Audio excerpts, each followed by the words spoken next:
तुम्ही या रेकॉर्डिंग ज्या आहेत सगळ्या पोलिसांना दिलेत का आणि तुम्ही या माध्यमांसमोर कधी उघड करणार आहात? मला वाटतं 2-4 दिवस आणखीन तपासाचा भाग आहे.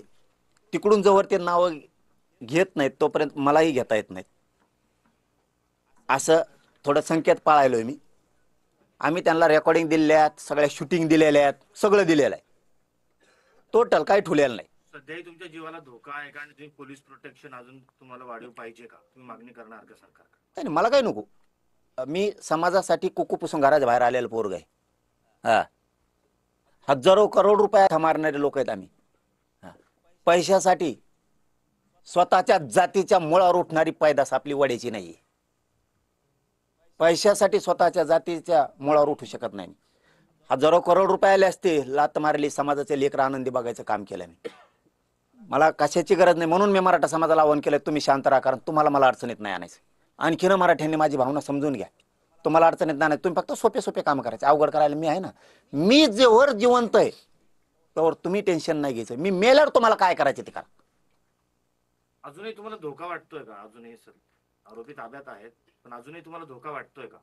हे बघा, बाहेर आहेत ना बरेच. पोलिसांनी कुठे धरलेत, आणखीन धरलेत मला नाही माहित. मी नाही विचारलं. पुन्हा लय मोठे आहेत, आणखीन लय मोठे आहेत. आणि मी त्या धोक्या फेकायला भीत असतो. तर एवढी मोठी लढाई लढलो.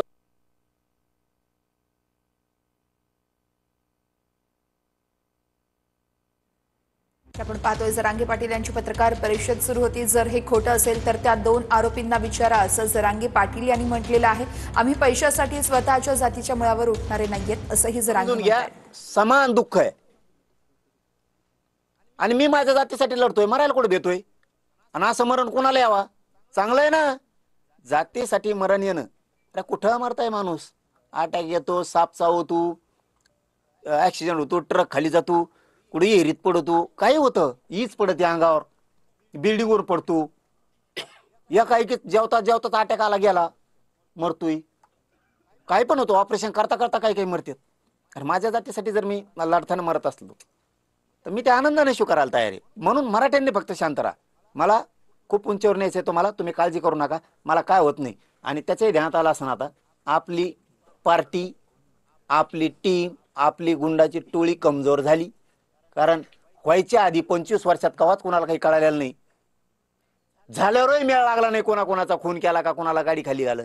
ही पहिली वेळ आहे. जरांगे पाटला सुद्धा हात कमजोर नाही आहेत.